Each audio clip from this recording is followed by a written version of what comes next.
Hello everybody, I'm Sandra Leach and welcome to day 14 of our lockdown countdown. I'm delighted to be joined by Vicky Babbs today. Vicky Babbs is a travel counsellor, and Vicky, as a travel counsellor, you've been on the front line of the travel industry's traumas over the last few months. Yeah. You've been dealing with customers, cancellations, refunds, travel corridors, more cancellations, more refunds. Can you tell us how you've had to adapt? Yes, chaos, I think, reigned to begin with. To be honest, at the very, very beginning, because a lot of my business is long haul, because I still work as a tour operator, because we've got the direct contracts with thousands of hotels and airlines, I still prefer to put everything together myself, and then I've got complete control. So we saw this coming. For those of us that work a lot with Asia, we saw this coming as Vietnam closed the door to us. I had Brazil close the door to us, Argentina closed the door. So I actually took the step of suggesting to some customers back in March, I cancel because I'm worried you're going to get stuck. And indeed, that was absolutely the right move.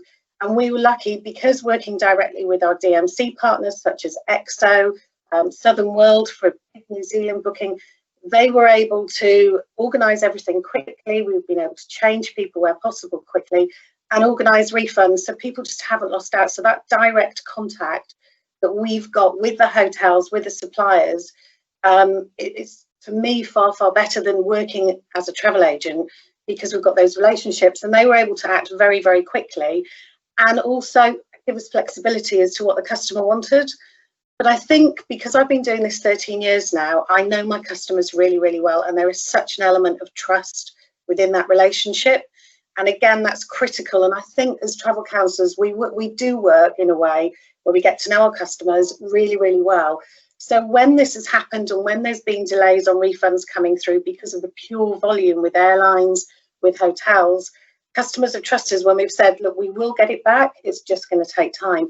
So I've been very, very fortunate that my customers have been very patient because they trusted that I had their backs and we do the right thing, and we got the solution that they wanted. Whether it be a rebook or whether it be a refund, we got there, and we're still getting there. There's very little left now that I've got to do, to be honest, on that front. Oh, well, that's good to hear. Yeah. Vicky, what do you think the customer in the future is going to expect in terms of flexibility?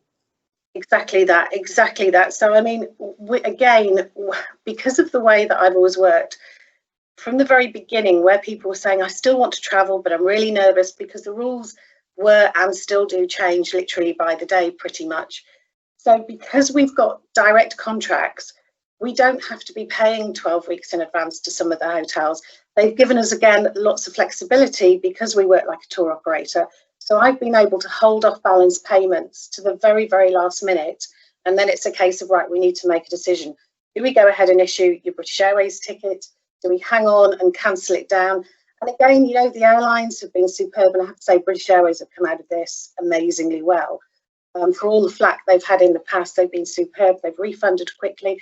And the flexibility of moving things, say their prices year on year did not go up. So moving people to 2021, people were not seeing a massive hike in their pricing. Their prices were staying the same, which is brilliant. Yeah, that is good. So throughout all of this, obviously the travel industry has had to innovate, but what else have you seen in terms of innovation from businesses around you? I think, well, moving away from businesses, I think the big one for me with a 12-year-old was homeschooling. So it was just a nightmare. With hitting at the same time and her being at home, it wasn't fun. So the amount of platforms that the school came out with for the different things, like music was on one thing where she could actually make her own music as if she was in a studio. She had some Zoom lessons on another, maths was on another, foreign languages were on another. Our heads around probably about 6 or 7 platforms that she had to go into for different lessons.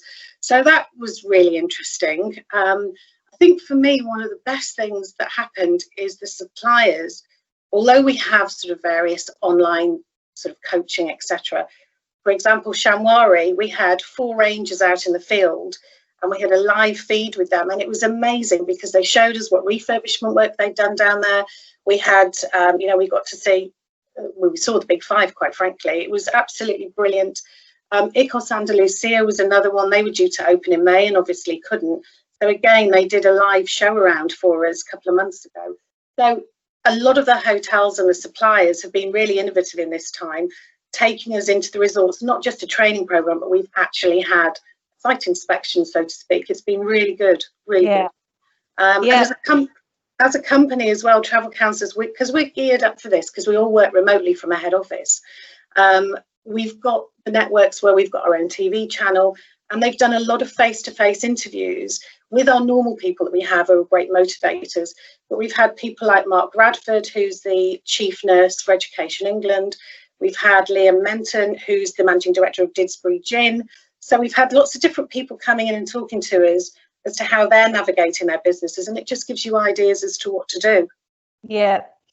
Now, at the end of this, if anyone deserves a holiday, it's all of you that have been in the front line. So when the borders do finally open, where are you heading? I think you can guess that one. It'd be Thailand again for me. Yeah, it's a very popular spot, isn't it? Yeah. We took my daughter last year for the first time to introduce her to a part of the world that we've always loved. And she just absolutely adored it, especially when we took her to the elephant sanctuary. She had a ball, loved the food. So the first thing she said this year is, we've got to go back to Thailand, we've got to go back to Thailand. So that's I think. Yeah. Well, thank you very much, Vicky. It's been an absolute pleasure to talk to you. Thank you. Good luck with the remainder of this crisis, but it's great to hear that you feel as though the worst is past now, and hopefully now with the vaccine on the way, borders will start to reopen, quarantine will start to reduce, and we can get back to normal, which is what everybody wants. Thank you so much, Vicky. Thank you.